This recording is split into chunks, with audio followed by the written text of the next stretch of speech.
Vamos a comenzar con nuestro estudio de la palabra del Señor. Y nuestra lectura hoy fue Primera de Juan, capítulo 5, versículos del 1 al 4. Y quiero que recapitulemos lo que hemos visto hasta el momento.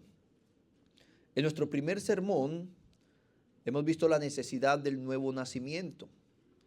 Hemos visto al hombre en su condición natural, que estaba muerto delante de Dios, esa realidad que se ha hecho visible a lo largo de la historia y muchas veces se oculta tras la ilusión de una falsa fe que es aparente, lo que revela el grave peligro de la falsa conversión. Por eso la evidencia de nuestra muerte espiritual y el riesgo de una fe superficial nos llama a un urgente autoexamen, ¿no? A examinarnos delante del Señor.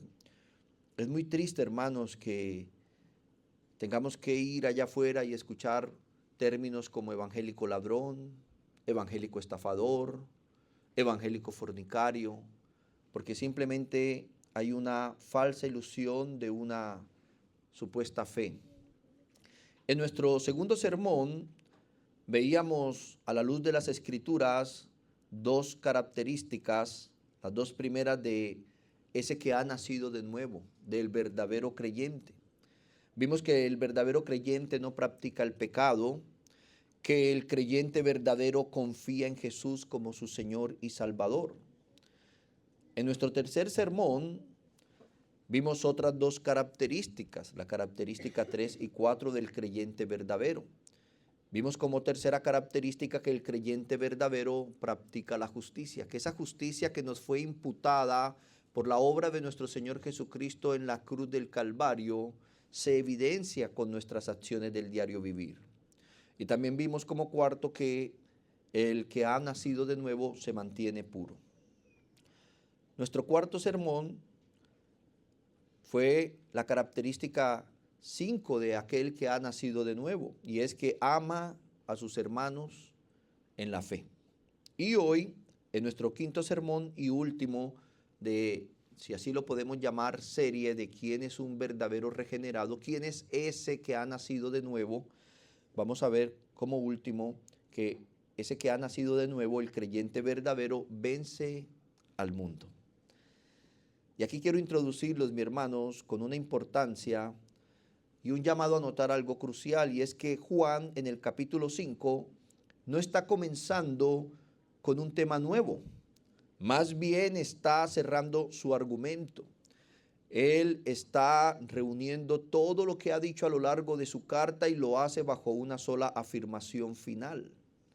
Más que una característica aislada, vencer al mundo es el sello de la nueva vida.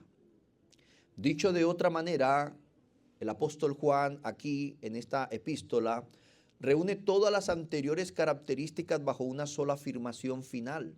La fe que nace de Dios vence al mundo. Que ese hombre que estaba muerto en sus delitos y pecados ha nacido de nuevo por la obra de Dios. Y esa vida nueva se manifiesta, como ya lo vimos, en que no practica el pecado, confía en Jesús como su Señor y Salvador, practica la justicia, se mantiene puro y ama a sus hermanos en la fe. Juan reúne ahora todas estas características bajo una sola afirmación final. Y es que la fe que nace de Dios vence al mundo. Y esa victoria es el sello de la vida nueva. Como dice el verso 4 de Primera de Juan 5, porque todo lo que es nacido de Dios vence al mundo. Y esta es la victoria que ha vencido al mundo, nuestra fe. Hermanos, vivimos en un mundo que no solo rodea a la iglesia, sino que constantemente la presiona y la seduce. Por eso dice Primera de Juan capítulo 2, versos 15 al 16, no améis al mundo ni las cosas que están en el mundo. Si alguno ama al mundo, el amor del Padre no está en él. Porque todo lo que hay en el mundo, los deseos de la carne, los deseos de los ojos y la vanagloria de la vida, no proviene del Padre, sino del mundo. Y estos son esos deseos de la carne, estos deseos de los ojos, esta arrogancia de los bienes materiales, no solo nos rodea como iglesia del Señor Jesucristo, nos presiona, quiere reclamarnos como suyo. Este mundo, mis queridos, no necesita espadas ni cadenas. No suele perseguir con una violencia abierta. Conquista más bien con ideas, con valores, con narrativas que buscan redefinir lo normal, lo bueno y lo verdadero. Como dice 2 Corintios capítulo 4, verso 4, en los cuales el Dios de este mundo ha cegado el entendimiento de los incrédulos para que no vean el resplandor del evangelio de la gloria de Cristo, que es la imagen de Dios. Satanás, que es el Dios de este mundo, quiere cegarnos de amor por las pasiones sexuales, por todo lo que los ojos quieren tener, por la arrogancia de esta vida, para que no veamos la gloria de Cristo, quien es la imagen de Dios. Este mundo no siempre intenta destruir la fe, con frecuencia más bien intenta moldearla, suavizarla, asimilarla, hacerla irrelevante o inofensiva frente a lo que Él está ofreciendo a este mundo. Como dice 2 Timoteo capítulo 4, verso 10 en su primera parte, dice, pues Demas me ha abandonado habiendo amado a este mundo presente. Y frente a ese escenario del mundo, el apóstol Juan no formula una advertencia ansiosa, ni una estrategia cultural, ni un llamado al aislamiento. Más bien hace una afirmación sorprendente y firme.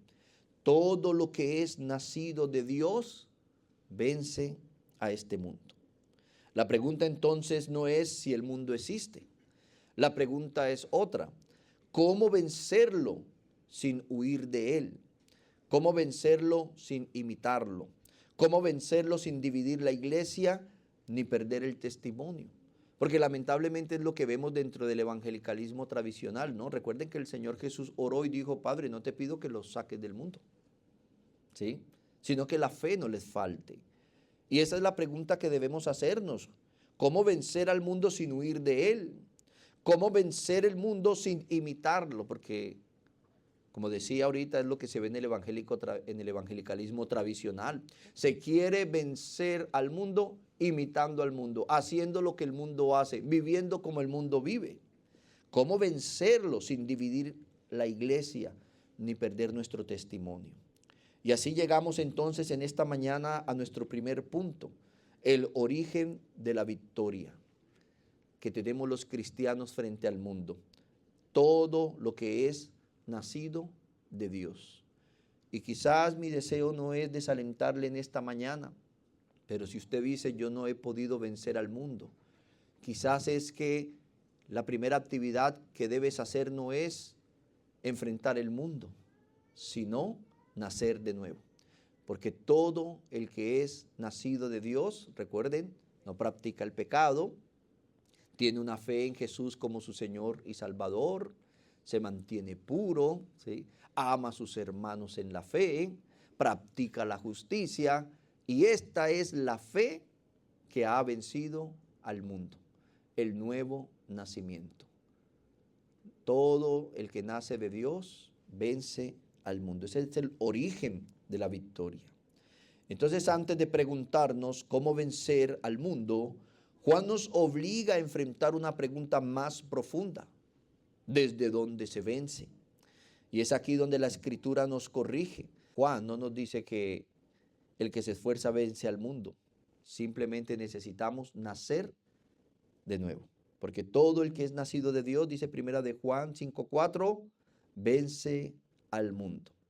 Y esta es la victoria que ha vencido al mundo, nuestra fe. Aquí el apóstol Juan, o Juan, el escritor de esta epístola, destruye una ilusión muy común. Esa idea de que la victoria cristiana es el producto de una disciplina excepcional o de una personalidad fuerte, y no que esto sea malo, ¿verdad? Más bien, habla de que la victoria no es un logro, sino una consecuencia de ese que antes estaba muerto, antes éramos del mundo, antes amábamos las tinieblas, ahora vivimos espiritualmente, somos de Dios y el mundo ya no nos resulta como nuestro hogar. Y esto, mis amados hermanos, es un motivo para que podamos vencer el descontentamiento. Yo creo que así como entendemos que Satanás cada día tiene preparado un ídolo para distraer nuestra adoración o nuestra verdadera adoración a Dios, también puedo entender que Satanás nos espera cada mañana como un león agazapado con un descontentamiento, con un desagradecimiento. Y algo que nos ayuda a vencer ese descontento es la buena noticia de que antes éramos muertos en nuestros delitos y pecados y ahora tenemos vida y una vida espiritual en nuestro Señor Jesucristo. Que antes amábamos las tinieblas, ahora amamos al Señor. Antes éramos del mundo, ahora somos de Dios y el mundo ya no nos resulta nuestro hogar. Dice Colosenses capítulo 1, versos 12 al 14. Con gozo, dando gracias al Padre que nos hizo aptos para participar de la herencia de los santos en luz, el cual nos ha librado de la potestad de las tinieblas y trasladado al reino de su amado Hijo, en quien tenemos redención por su sangre, el perdón de pecados. La victoria tampoco añade una carga nueva. Recuerden, confirma una identidad nueva. Por eso nosotros afirmamos a la luz de esta epístola de Juan que el creyente verdadero vence al mundo no porque lo domine, no porque lo reforme externamente, sino porque no pertenece a él y vive por una fe que fija la mirada en las cosas de arriba. Hermanos, el origen de esta victoria no está en las fuerzas humanas, ni en una disciplina excepcional, como ya había dicho, ni en una estrategia cultural bien diseñada. Está en el nuevo nacimiento. Entonces, si la victoria del creyente no comienza en la lucha contra el mundo, sino en una vida nueva que procede de Dios, deberíamos cuestionarnos dónde nace realmente esta victoria. Juan es claro y deliberado cuando dice: todo lo que es nacido de Dios vence al mundo. Y la Escritura lo afirma con claridad. Jesús fue claro con Nicodemo cuando le dijo allá en Juan capítulo 3, verso 3. Le respondió Jesús y le dijo: en verdad te digo, el que no nace de nuevo no puede ver el reino de Dios. Y añadió en el verso 5: el que no nace de agua y del Espíritu no puede entrar en el reino de Dios. Tremendo, ¿no? Si no naces de nuevo, no podrás ver el reino de Dios. Si no naces de nuevo, no podrás entrar en el reino de Dios. Y Pablo lo confirma en 2 Corintios 5:17 cuando dice: si alguno está en Cristo, nueva criatura es, las cosas viejas pasaron, y aquí todas son hechas nuevas. Porque cuando nacemos de nuevo, entramos al reino de los cielos, esa naturaleza humana es vencida. Es vencida por nuestra fe en nuestro Señor Jesucristo. El desapego real del mundo no nace del miedo a perderlo, sino de una nueva naturaleza que nos da la visión de algo mucho mejor, el cielo, el estar con Dios en la eternidad. Entonces, habiendo entendido que la victoria no es una técnica espiritual, sino el fruto inevitable de la nueva vida, nos surge la pregunta crucial: ¿qué es exactamente ese mundo que Juan dice que es vencido? O dicho mejor, ¿de qué estamos hablando cuando hablamos del enemigo? Y esto nos conduce a nuestro segundo punto de nuestro tema de hoy, la característica final de aquel que ha nacido de nuevo: vence al mundo. Este cristiano que vence al mundo, habiendo entendido entonces el origen de nuestra victoria, quiero invitarlos que podamos ahora conocer al enemigo, definir al enemigo. Puede escribir como segundo: ¿qué es el mundo y qué es lo que ofrece? Y no se puede vencer a un enemigo que no sea identificado. Muchos cristianos luchan, pero no saben contra qué están luchando. Según el diccionario teológico ilustrado Francisco Lacueva, el vocablo mundo, ¿sí?, que es la palabra griega cosmos, tiene muchos sentidos diferentes, pero al que se refiere Juan no es a la creación material ni a las personas en sí mismas, sino al mundo hostil a Dios, a Cristo y el Evangelio. Es decir, hermanos, que cuando hablamos del mundo, no estamos hablando del planeta Tierra y de todos los planetas dentro del universo. No estamos hablando de geografía. Estamos hablando de un mundo hostil a Dios, a Cristo y al Evangelio. Un sistema moral y espiritual que se opone a Dios y a Cristo. Un orden cultural y social producido por la humanidad pecaminosa. Una autonomía permitida por Dios que incluso se dirige contra su creador. Este es el sentido en que más se resalta el mundo a lo largo del Evangelio. Ese mundo que dice Juan capítulo 1 verso 10 no conoce a Dios. Ese mundo que dice el verso 11 no recibieron a Dios. O sea, un mundo que no conoce a Dios, no recibe a Dios, y ese mundo que nos deja ver Juan capítulo 17 verso 9, ese mundo por el que Cristo no rogó al Padre. Dice, yo ruego por ellos, no ruego por el mundo, sino por los que me diste, porque tuyos son. Mundo, ese mundo, mis queridos hermanos, que dice también, nos aborrece a los cristianos. Dice así el verso 18 y 19. Si el mundo os aborrece, sabed que a mí me ha aborrecido antes que a vosotros.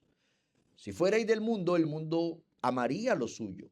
Pero porque no soy del mundo, antes yo os elegí del mundo, por eso el mundo os aborrece. Mis amados, como cristianos verdaderos, regenerados del Señor que han nacido de nuevo, no se sorprendan si el mundo nos aborrece. Sorpréndase si el mundo los está aceptando.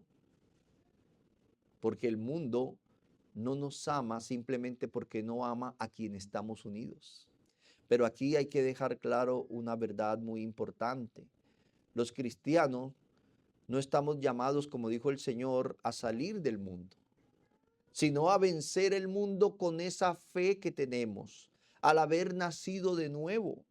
Porque esto se ha convertido muchas veces en la excusa de algunos falsos profesantes para ser personas groseras, maleducadas, egoístas, sin afecto natural por los que lo rodean. Qué triste es ver personas que en su lugar de trabajo son las personas más egoístas, son las personas más grotescas, más maleducadas y dicen ser cristianos. A esto no nos está llamando Dios.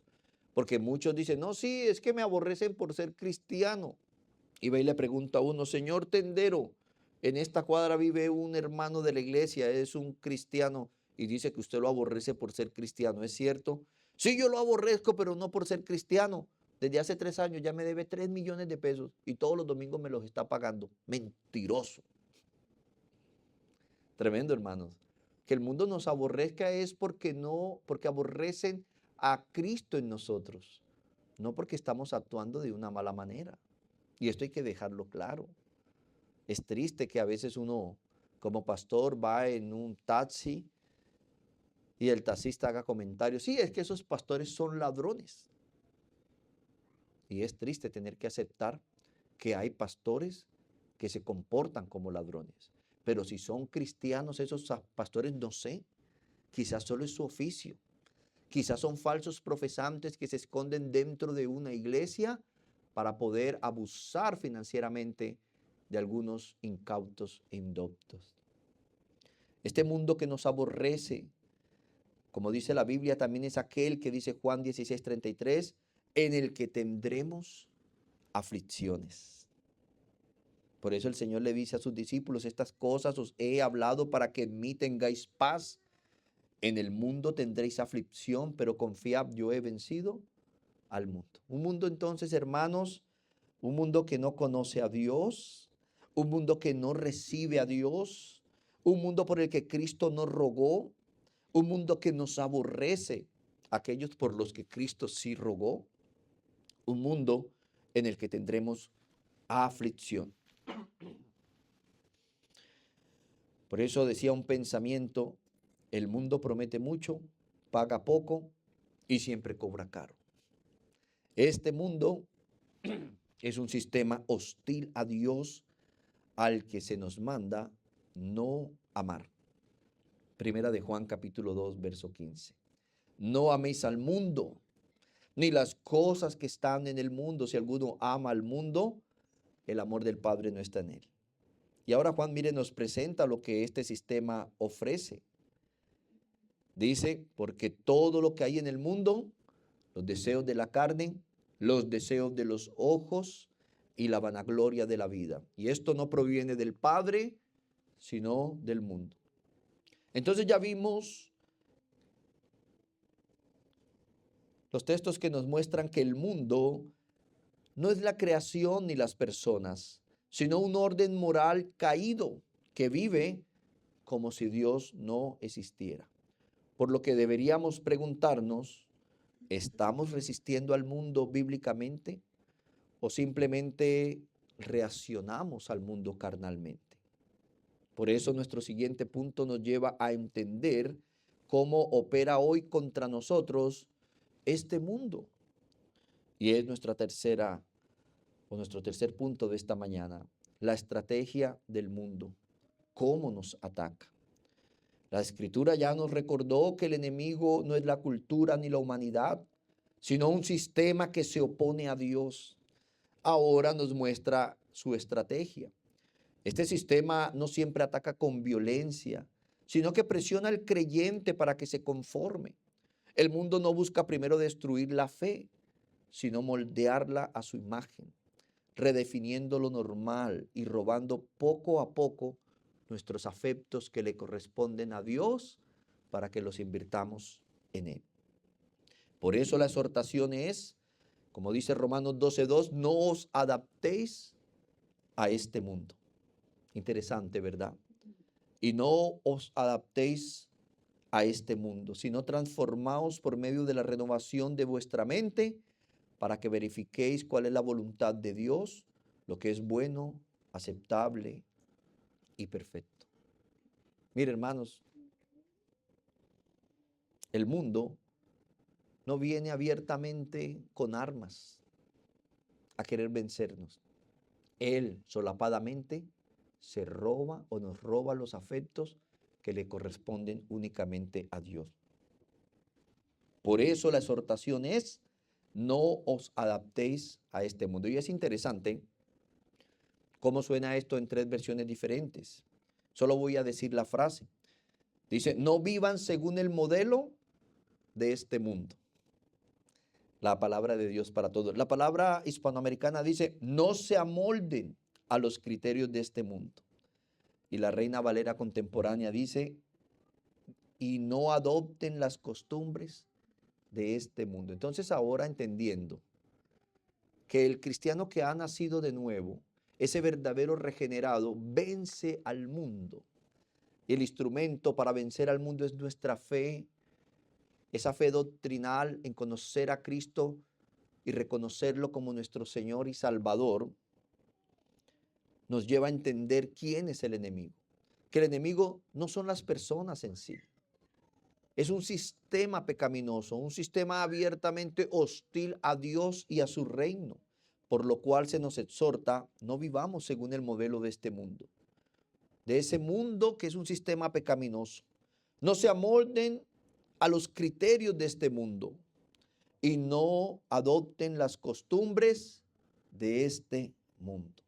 Este mundo, dentro de su estrategia, veamos como primero, que busca conformarnos a su molde. Ya lo hemos leído, no se amolden a la conducta de este mundo. Y es lo que debemos tener cuidado nosotros como cristianos, hermanos. Cuando Dios resplandece a nosotros la luz del Evangelio y nacemos de donde estábamos muertos en nuestros delitos y pecados, cuando venimos nuevamente a una reunión familiar, ellos, ellos siguen muertos, los que estamos vivos somos nosotros. ¿Sí? Dígame si un muerto percibe un mal olor, si un muerto percibe dolor, si un muerto tiene conciencia. No. Pero como tú tienes vida y tú ves que ellos empiezan a hablar y a murmurar unos de otros, como están muertos, ellos no lo perciben, pero usted se siente incómodo. Y empieza usted a darse cuenta que hay un lugar donde no encaja. Y que aunque sí es cierto que tienes familiaridad y que no debes abandonarlos y que debes ser un reflejo del amor de Cristo para ellos, de su justicia y de su verdad, es como yo no voy a permitir que ellos me amolden a esa conducta. Y si tú puedes tener la madurez de participar de reuniones familiares, de tener salidas con compañeros de trabajo para compartir espacios y tiempos, y esto no ha permitido que ellos te amolden a su cultura pagana, y sino que al contrario usted influencia sobre ellos con el evangelio, las cosas van por buen camino. Pero si tú estás empezando a decir mentiras, si usted está empezando a hacer guache en la casa, si usted está empezando a ser una persona que no brinde confianza, está indicando que el mundo lo está moldando a sus criterios. Por eso la estrategia de este enemigo es conformarnos a su molde. También como segundo, el mundo nos reclama como su propiedad y aborrece a los que no son suyos, dice San Juan capítulo 15, verso 19. Si fuerais del mundo, el mundo amaría lo suyo, pero porque no soy del mundo, antes yo os elegí del mundo, por eso el mundo os aborrece. El mundo reclama propiedad sobre aquellos que no han nacido de nuevo, sobre aquellos que controla, y por eso aborrece, ¿no? Y usted y yo, hermanos, debemos tener nuestros sentimientos bien edificados y amor a Cristo por sobre todas las cosas para que no seamos infantiles y lleguemos a la oficina de trabajo y de pronto se están riendo, están gozosos y cuando usted llega todo el mundo se calla. ¿Viste? Ay, me rechazan. No, no me interesa saber lo que ellos están hablando, porque si están hablando pecaminosidad, peca tanto el que habla como el que escucha. Y gracias, Señor, que se callaron. Pero a veces nos sentimos, ay, es que me rechazan. Y entonces están los amigos, no, es que vamos a ir a tal lugar. Y usted no porque peca. Y entonces ahí están ellos ahí con sentimientos de inferioridad. No, hermanos, nosotros somos más que vencedores. Tenemos el gozo en las cosas de arriba, no en las de la tierra, que son pasajeras. Yo lo invito a que mire a su alrededor, en su historia, en su vida pasada, si es que no es usted el mismo espejo, pero ¿cuántos no conocimos personas a nuestro alrededor que llevaron esa vida de supuesta buena vida, esa vida juvenil, soñada, y no terminaron bien? No terminaron bien. No terminaron bien sentimentalmente, no terminaron bien familiarmente, no terminaron bien en muchas áreas de su vida. Pero Dios a nosotros nos ha librado. Y nos ha librado principalmente de la muerte espiritual. E iremos con Él en la eternidad. Este mundo reclama a los suyos y aborrece a los que no son suyos. Y con esto Él pretende, dentro de esa estrategia, mover sus afectividades. Como esa estrategia del que quiere enamorar a una persona y dice, no, voy a ser indiferente para llamar su atención. Pero nosotros no amamos al mundo. Nosotros hemos nacido de nuevo, hemos cambiado la naturaleza pecaminosa. O dígame, ¿quién de ustedes ve gallinazos o como los llamamos nosotros, chulos, fuera de una repostería donde venden ponqués o tortas? Quizás llegan hormigas, porque la naturaleza las lleva. O cuando usted de pronto va pasando por la calle y se deja llenar de la envidia y del celo y ve unos gallinazos y empieza a patearlos y les quita la mortecina y dice, mía, mía. No porque usted no tiene una naturaleza de gallinazo, porque hemos nacido de nuevo. Por eso que el mundo no nos seduzca con estas cosas. Como tercero, el mundo quiere ganar nuestro amor.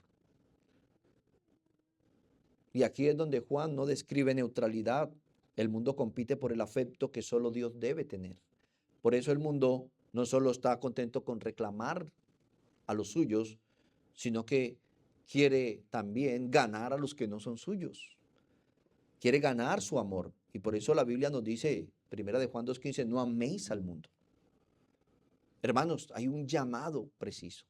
No améis al mundo. Y ya sabemos que no estamos hablando del mapamundi, ni del Atlas, ni de la geografía, ni del universo. Estamos hablando de ese sistema hostil que no conoce a Dios, que rechaza a Dios, que aborrece a los de Dios, en el que tendremos aflicción. Mire, cristiano querido, en el mundo tendremos aflicción.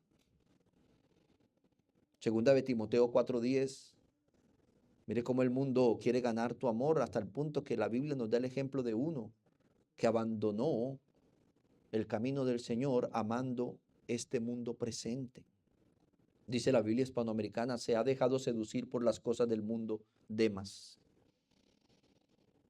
Como cuarto, el mundo, dentro de su estrategia para ganar el amor de los que no son suyos, en este caso de los creyentes, nos seduce.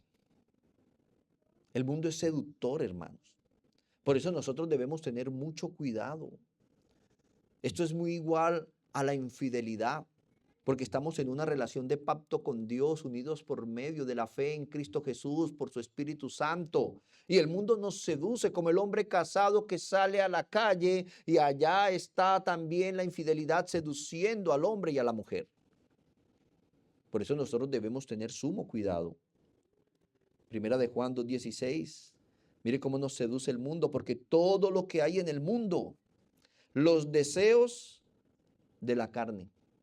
Cada vez que nosotros salimos, nos enfrentamos a la seducción del mundo. Como dice, que en el mundo están los deseos de la carne. Porque todo lo que hay en el mundo, los deseos de la carne, que no son más que las pasiones sexuales, los malos deseos de la naturaleza humana, la concupiscencia de la carne, dicen algunas versiones. En algunas versiones usted dice, porque todo lo que hay en el mundo son los deseos de la carne. Pero algunas dicen pasiones sexuales. Otra dice los malos deseos de la naturaleza humana o la concupiscencia de la carne. ¿Sabe qué es lo que hay allá afuera en el mundo? Los deseos de Adán. Esos deseos sexuales, carnales. Esa concupiscencia de lo único que aprendimos a hacer en Adán, que es pecar. Por eso nosotros debemos tener cuidado, hermanos. También dice los deseos de los ojos. Una versión lo deja más claro, ¿no? Porque dice que son los deseos de los ojos. Dice la ambición de tener todo lo que vemos. ¿Les pasa, hermanos? Compras un celular, pero a los 3 meses sale el nuevo y ya usted mira feíto el que tienes. ¿Mm? Tienes tu carro que te lleva donde quieres, no te mojas cuando llueve, pero si el vecino compra uno más nuevo, ya tú no ves tu carrito con los mismos ojos. Y no eres agradecido, si no ves agradecido, ¿no? La ambición de tener todo lo que vemos. Otra versión dice la codicia de los ojos o un deseo insaciable por todo lo que vemos. Mire el mundo cómo nos seduce, ¿no? Con los placeres sexuales o nos seduce con el materialismo de este mundo. Y luego dice, y la vanagloria de la vida, que no es más, como lo titulan otras versiones, el orgullo de nuestros logros y posesiones. La ostentación orgullosa o la soberbia de lo que hemos alcanzado en la vida. Y mire, hermanos, que esto no es más ni menos que la tentación clásica de Satanás, con lo que tentó a Adán y a Eva, con lo que tentó a Israel en el desierto y con lo que tentó a nuestro Señor Jesús, cuando le mostró todos los reinos de la tierra, la fama, la gloria de las estrellas y le dijo, todo esto me ha sido entregado. Jesús no le dijo mentiroso, te escupo, te chancleteo, no. Jesús le dijo, solo al Señor tu Dios adorarás. ¿Y sabe qué es lo triste? Que personas van a iglesias supuestamente cristianas. ¿Y sabe qué es lo que ofrecen? Lo que ofrece Satanás. Estoy viendo un empresario. Estoy viendo el futuro presidente de Colombia. Estoy viendo, pero nunca ven el pecador que necesita hacer arrepentirse para que la gracia de Dios brote en su vida para el oportuno socorro. Y qué triste es que toda noción hoy de iglesia evangélica tradicional no es más que ofrecer lo que Satanás ofrece, el mundo. El mundo la tiene fácil porque la mayoría de iglesias evangélicas tradicionales seducen por él. Y empieza el joven y llega a una iglesia evangélica y es, Dios te va a dar la mujer más bonita de la ciudad, te va a dar una top model. Ya los deseos de la carne empiezan a aflorar en el joven. Dios te va a dar la mejor casa de la ciudad, el mejor carro, los deseos, el materialismo, los deseos de los ojos. Dios te va a hacer famoso, la vanagloria de la vida. Y como decía David Poltrí, la mayor tentación de este mundo es aparentar estar bien sin estarlo. Y empezamos a llevar una vida de apariencia, solo de aparentar. Y nunca decimos necesitamos ayuda en nuestro matrimonio. Necesito ayuda como esposo, como padre, como esposa, como madre, porque tengo que aparentar siempre que estoy bien cuando por dentro me estoy derrumbando. Por eso el mundo seduce y debemos nosotros no desestimar a este mundo. Como quinto, dentro de la seducción del mundo, él nos seduce confundiéndonos con doctrinas fluctuantes.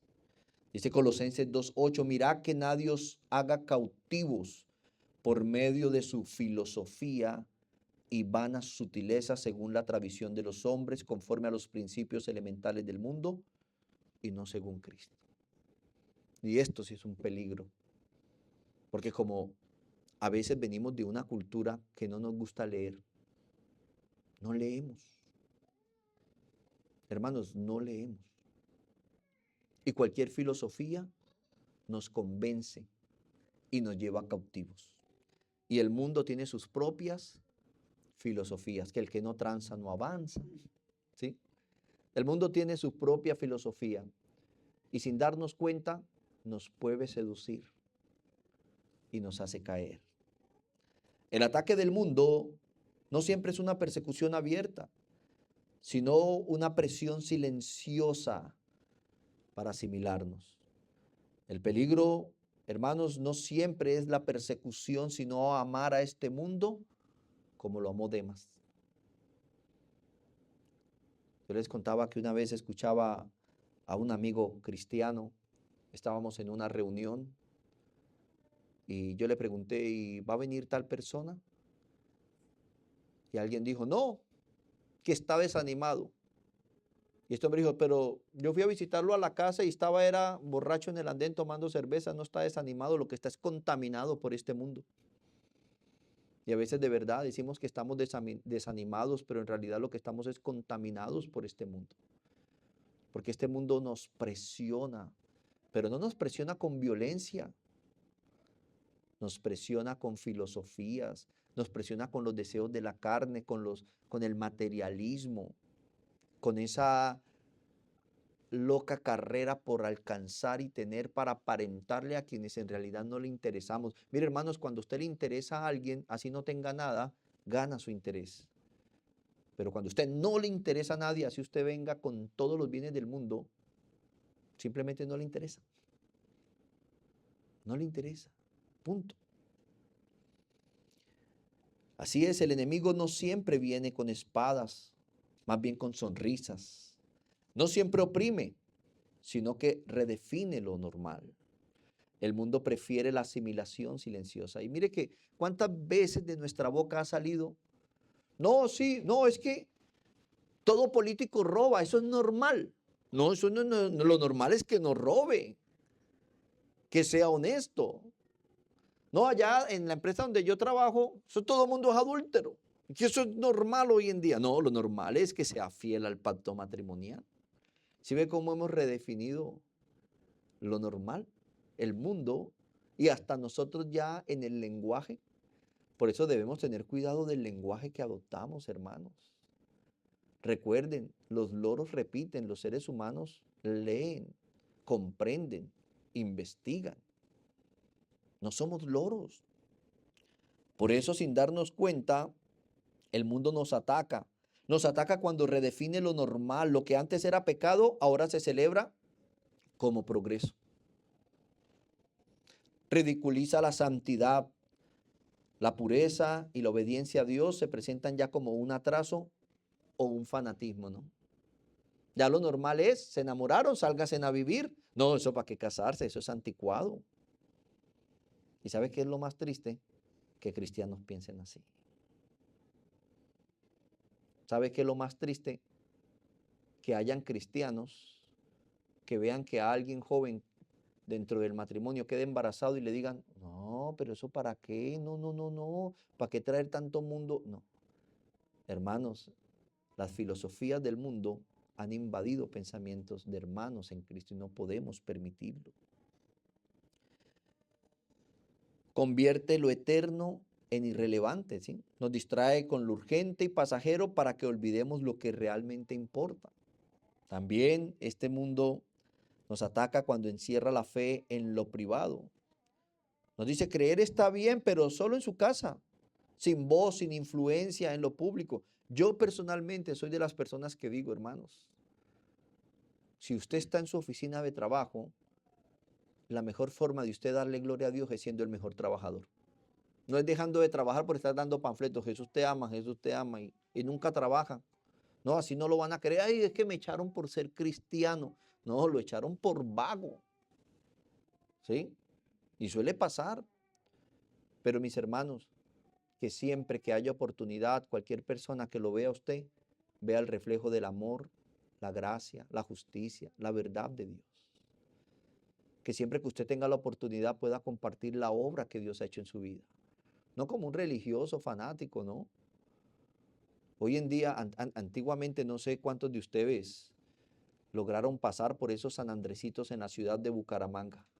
Y uno iba caminando y de repente una mano fantasma lo empujaba a uno y se encontraba uno en medio de pantalones y ves, mire, llévete, que mire, que póngase, hasta lo querían vestir a uno. Ya hoy en día usted pasa y todo el mundo con el celular. Ya nadie trabaja. Estoy leyendo la Biblia, varón. No, eso no nos llama a Dios, hermanos. Eso no es la forma de usted reflejar el amor de Cristo, su verdad, su poder. Es claro entonces que el mundo no busca primero destruir la iglesia, sino moldear a la iglesia a su imagen. Y qué triste, hermanos, que es lo que hace la iglesia. Una vez fui a un evento de una iglesia que por atraer jóvenes fue por allá a un parque y atrajo y le pagó a varios drogadictos que mientras consumían su droga hacían piruetas en ciclas para que fueran a una alabanza de la iglesia y en medio de la alabanza salieran con las ciclas haciendo maromas. ¿Sí? El mundo no necesitó destruir una iglesia, más bien la moldeó a su imagen. La estrategia más peligrosa no es la persecución abierta, sino la seducción silenciosa que hace el mundo. ¿Y cuántos de nosotros, hermanos, sin darnos cuenta, quizás no estamos militando según Cristo, sino según la carne y este mundo? Porque como Demas, amaron a este mundo, se dejaron seducir de este mundo. Y es que hay una verdad y es que el mundo y Satanás trabajan juntos. Si no pueden destruir la fe por persecución, la corrompen por seducción. Decía William Steele, un pastor inglés o escocés, decía, a veces pensamos que la iglesia sufre más dentro de una cortina de hierro, ¿no? Esos países cuya filosofía y pensamiento es anti Dios y atacan todo lo que habla de Dios. Y sí es cierto, la iglesia sufre allá, pero decía William Steele, sufre más con las comodidades de los países libres, porque cuando tienen persecución se aferran más a Dios, cuando tienen mucha libertad se dedican más al placer. Y qué triste es que nosotros, hermanos, estamos más dedicados al placer que a Dios, que a darle la gloria a Dios. Sumado a este poder seductor y en contra de los creyentes y ese poder enceguecedor, como lo leímos en 2 Corintios 4:4, que el Dios de este mundo ha cegado la mente de los incrédulos, es importante que en el siguiente punto entendamos, entonces, como cuarto, el instrumento de la victoria, que es nuestra fe. Entonces recordemos lo que hemos visto, ¿no? El origen de la victoria, todo lo que es nacido de Dios, definimos al enemigo, quién es y qué es lo que ofrece. Como tercero vimos la estrategia del mundo, cómo nos ataca hoy, tratando de amoldarnos a él, nos reclama como su propiedad, enamorándonos, nos enamora por medio de la seducción y nos confunde con doctrinas fluctuantes.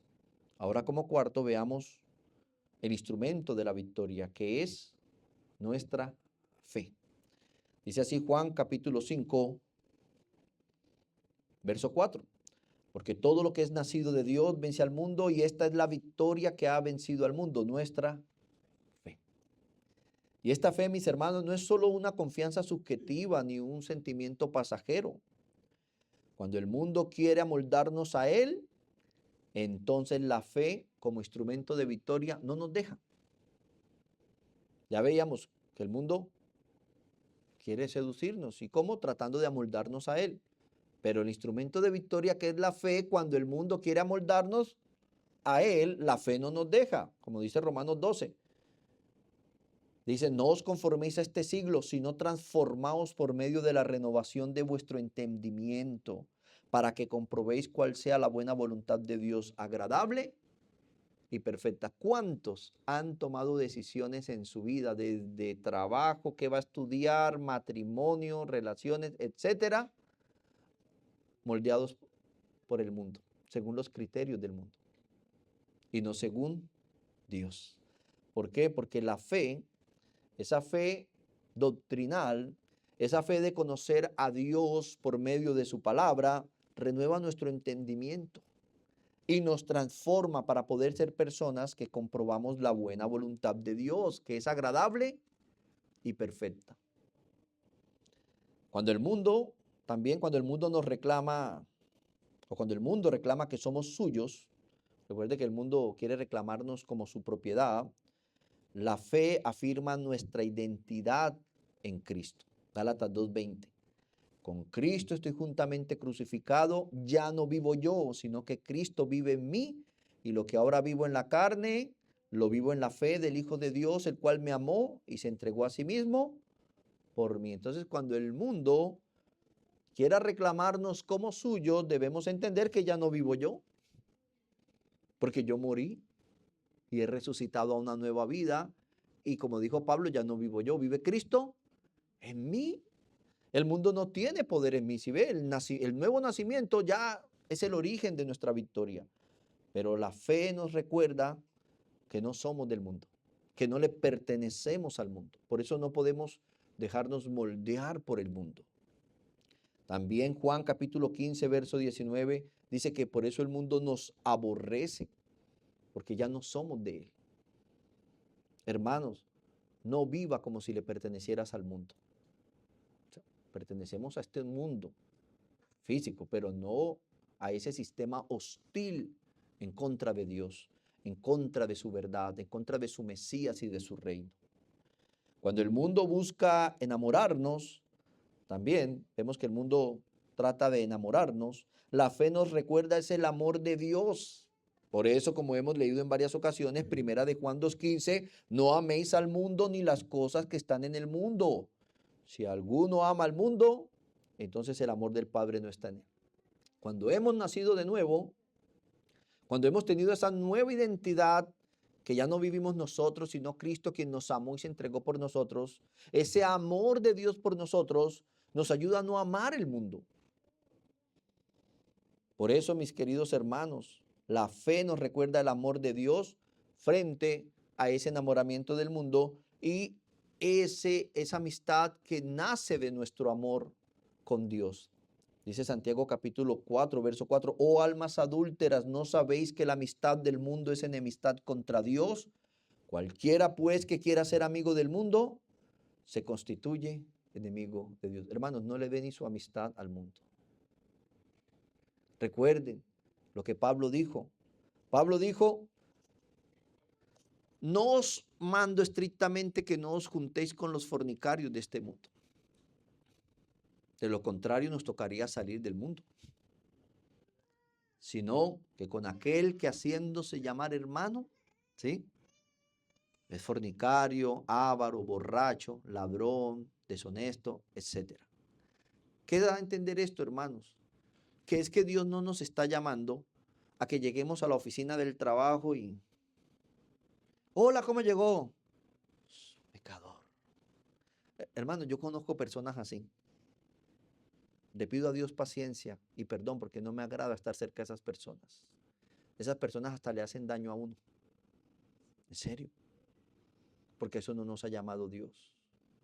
Pero tampoco nos está llamando al extremo, ¿sí?, de que si en nuestra oficina de trabajo hay una pareja de adulterio, usted los trate como señor y señora, los relacione allá con su familia, con sus hijos, los lleve a sus actividades familiares, sabiendo que es un adulterio y usted los está patrocinando. Es claro, ¿verdad? Es muy claro. ¿Qué le va a decir a su hijo cuando le diga, papi, es que vi a tu amigo con otra señora en el centro comercial y se dieron un pico? Ay, papi, es que él es árabe. Ellos pueden tener varias esposas y ya hasta dicen mentiras. Ya el mundo te ha atrapado. Simplemente Dios no nos llama a nosotros como policías religiosos de meternos en la vida de los demás. Tienen su relación extramarital, le darán cuentas a Dios. Compañero, compañera, sigo en mi trabajo y si lo invitamos a comer, no, lo siento, no, estoy ocupado. Porque ¿cómo vamos a patrocinar el mal, hermano? O a veces lo llevan a la broma, ¿no? Tienen un compañero afeminado y en lugar de decirle Juan, le dicen Juana. Y utilizo Juan, que es mi nombre, de pronto diga el suyo y se ofenda. ¿Y cómo está Juanita? Ahí está el cristiano participando de las obras infructuosas de las tinieblas y no reprendiéndolas.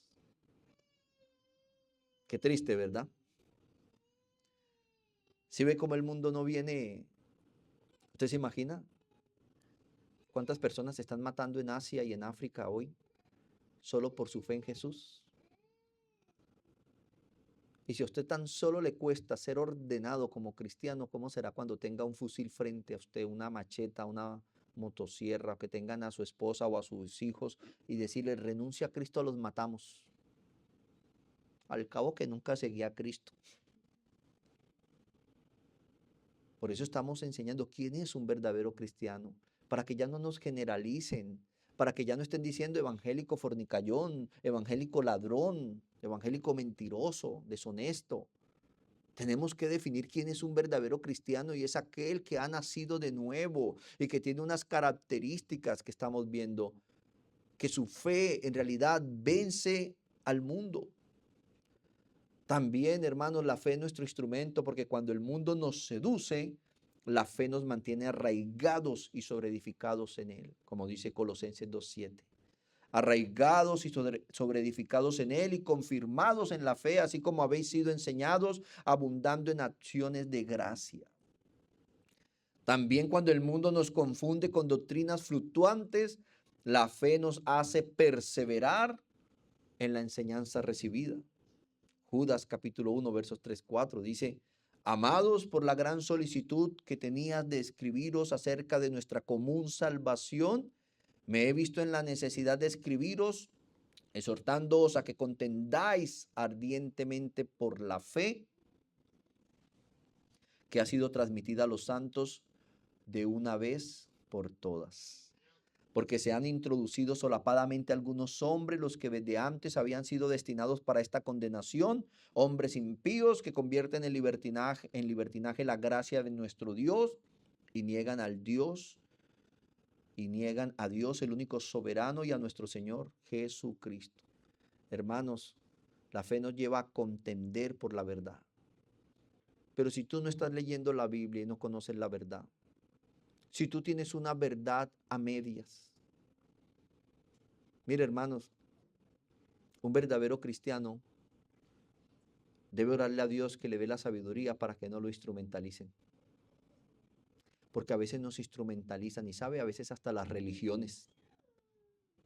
Un ejemplo de instrumentalización, recuerdo tanto cuando era adolescente, pero antes de hablar de eso, a veces nos instrumentalizan. ¿En qué sentido? Un pastor se mete en política que no debiera hacerlo, porque a eso no lo ha llamado Dios. Y entonces quiere demostrar los votos que tiene y promueve una marcha en la ciudad. Y como la marcha fueron 100,000 personas, los medios lo promovieron, entonces eso es con lo que cuento. ¿Cuánto hay por cada votante? Y la gente, ¿usted por qué está marchando aquí? No, yo estoy marchando por esto. Pero están siendo instrumentalizados. ¿Y saben qué es la instrumentalización, hermanos? Claro, como un ejemplo que yo viví. Cuando era adolescente, somos caldo de cultivo para la instrumentalización. Estaba, creo que era en séptimo grado apenas, y teníamos un profesor que era un profesor irresponsable, un degenerado, que no iba a clase y cuando iba no daba clases. Y un día contrató una persona que tenía un síndrome, quizás era síndrome de Down. No conozco ni he clasificado esto, pero... Y esta persona nos daba clases de matemáticas. Ya entiende usted por qué yo no fui buen matemático. Pero en esas llega el profesor después de que esta persona estaba dándonos clase por un mes. Y no, muchachos, es que era un vago y con un poder de instrumentalizarnos. Este hombre que les daba la clase, ¿cómo les ha parecido? Estamos, uy, no, pobrecito, pobrecito, así. Bueno, es que la mamá es enferma, el papá es enfermo, los hermanos son enfermos, y yo quise ayudarlo que él diera la clase y yo le pago la clase, pero la envidia de los compañeros no dejan. Y ya la rectora me lo prohibió y la coordinadora académica y todos nosotros barranqueños con sangre que nos hierve, ¡ah! Y vamos y salimos a tirar los bolsos al patio y a mejor dicho a sacar a los demás compañeros. Ahí estábamos pintados. Cuando llega la coordinadora académica nos siente y dice, jóvenes, la situación es la siguiente, esta persona tiene un síndrome y lo más triste es que a su profesor se le están pagando 30,000 pesos por esa hora, un ejemplo de valor, y él solo le está dando 2,000 pesos a la persona. Y tiene que venirse caminando desde el Villarelis hasta aquí, hasta este barrio central de la ciudad, y esos 2,000 no le alcanzan ni siquiera para que él del recreo pueda desayunar, mientras el profesor está allá en la esquina jugando billar. Entonces todo el mundo cogiendo los bolsos, desgraciado profesor, vamos. ¿Sí? Pero hermanos, esa es la instrumentalización. Y a veces nos dejamos instrumentalizar. No permitamos eso en nuestras vidas. No permitamos que cuando el mundo nos quiera confundir con doctrinas fluctuantes, y especial en el área de la fe, con religiones falsas, nos instrumentalicen. No lo permitamos, hermanos, porque a eso no nos ha llamado Dios. Frente a las estrategias del mundo, Dios nos dio un instrumento, como dice la Escritura, 2 Corintios 10, que este instrumento es un arma poderosa en Dios para la destrucción de fortaleza. No son armas carnales. Cuando el mundo quiera moldearnos, seducirnos o confundirnos, nuestra fe es esa convicción firme que nos mantiene de pie. Derribando, dice el verso 5, derribando argumentos y toda altivez que se levante contra el conocimiento de Dios y llevando cautivo todo pensamiento a la obediencia a Cristo. Hermanos, la fe es ese ancla que mantiene al cristiano firme en medio de las olas. Sin ellas, el mundo no lo arrastra, nos arrastraría. La fe es el instrumento de la victoria porque nos conecta con Cristo, nos arraiga en la verdad y nos renueva en la mente. No es solo creer, es permanecer firmes en la doctrina recibida, resistiendo la seducción del mundo y perseverando hasta el fin. Dijo J.B. Phillips parafraseó lo siguiente: no deje que el mundo que lo rodea lo ajuste a su propio molde, que es lo que dice Romanos 12:2. Y no os adaptéis a este mundo, no os amoldéis a los criterios de este mundo, no se amolden a la forma de pensar de este mundo, porque el mundo, ese mundo hostil a Dios, ha secuestrado este mundo físico, y a lo malo llaman bueno, a lo bueno llaman malo. Nos seduce, nos quiere destruir, y nosotros, hermanos, no lo debemos permitir. No nos dejemos, como dijo J.B. Phillips, no deje que el mundo que lo rodea lo ajuste a su propio molde. Y un par de capítulos atrás, en Romanos, observamos el contexto de lo que Pablo nos quiere transmitir. Pablo enseña que el creyente no debe dejar que el mundo que lo rodea lo ajuste a su propio molde por una razón, y es que el cristiano fue predestinado para que lo virtieran en el molde de Jesucristo. Romanos 8:29. Porque a los que antes conoció también los predestinó para que fuesen hechos conforme a la imagen de su Hijo, para que Él sea el primogénito entre muchos hermanos. ¿Sabe por qué no debemos dejar que el mundo nos amolde a sus criterios?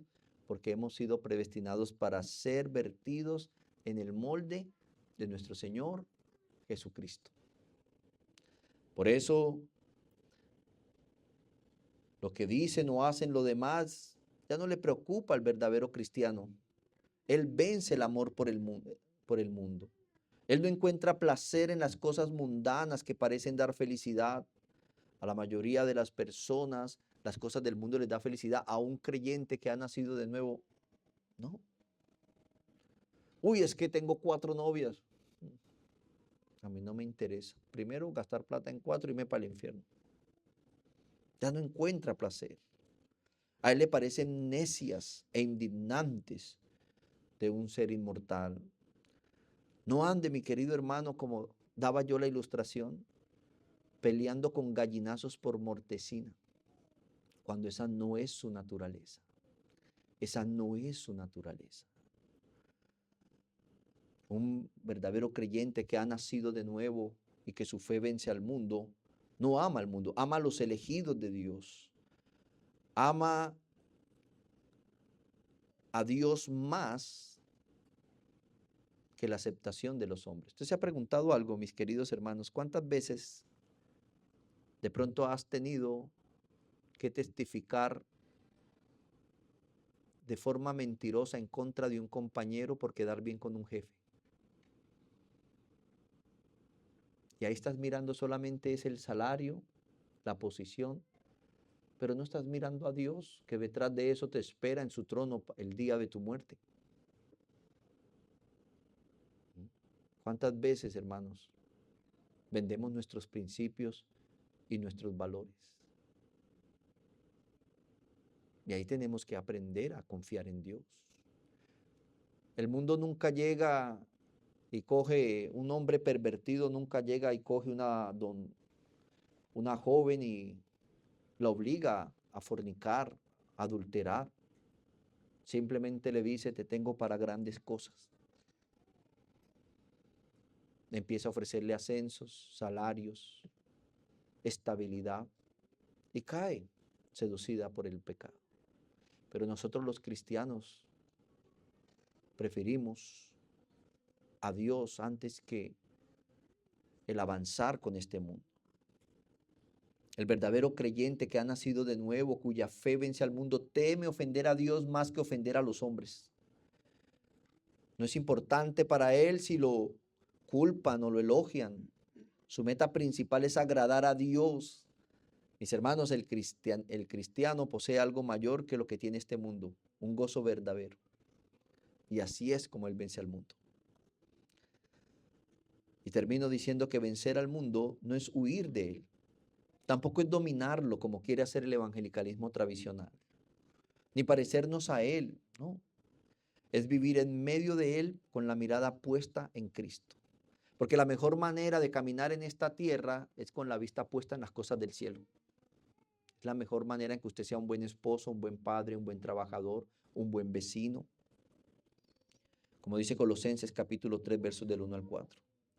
Si pues habéis resucitado con Cristo, buscad las cosas de arriba, donde está Cristo sentado a la diestra de Dios. Poned la mira en las cosas de arriba, no en las de la tierra, porque habéis muerto y vuestra vida está escondida con Cristo en Dios. Cuando Cristo vuestra vida se manifieste, entonces vosotros también seréis manifestados con Él en gloria. Nunca lo olvidemos, amados hermanos, que la fe que vence no se vende al mejor postor, no se diluye con las modas, no se redefine según la época. Esta es la seguridad del creyente verdadero. El mundo pasa y sus deseos se desvanecen, sus promesas fracasan, pero el que hace la voluntad de Dios permanece para siempre. Por eso la victoria cristiana no consiste en la ausencia del conflicto, sino en la perseverancia, con la mirada puesta en Jesús en medio del conflicto. Como dice Juan 16:33, estas cosas os he hablado para que en mí tengáis paz. En el mundo tendréis aflicción, pero confía, yo he vencido al mundo. Él es el origen de nuestra victoria sobre el mundo. El instrumento es la fe. El creyente verdadero, nacido de Dios, vence al mundo, no huyendo, no imitándolo, sino viviendo en medio de él con una fe firme y perseverante mirada puesta en Cristo Jesús. Y aquí terminamos, mis amados hermanos. Durante estas semanas hemos considerado el tema de quién es un verdadero creyente. ¿Quién es ese que ha nacido de nuevo? No para sembrar dudas, no para desalentarle, sino para obedecer al llamado bíblico de tener discernimiento y de hacer el autoexamen. Vimos la condición natural del hombre en su estado de muerte y las evidencias de que ha pasado de muerte a vida. Que el creyente verdadero no practica el pecado, el creyente verdadero confía en Jesús como su Señor y Salvador, el creyente verdadero practica la justicia. El creyente verdadero se mantiene puro y ama a sus hermanos en la fe.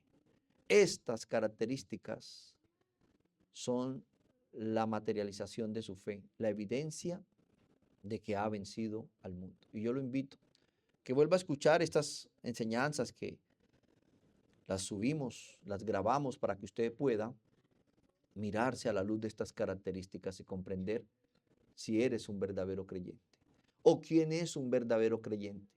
Para cuando escuche por ahí, no, es que un pastor se voló de la iglesia con el dinero, decirle, él no era un verdadero creyente, porque los verdaderos creyentes practican la justicia y los justos no son ladrones. Debemos nosotros identificar quién es un verdadero creyente. Es a lo que Dios nos manda y nos hace un llamado al discernimiento de nosotros como iglesia. Amén.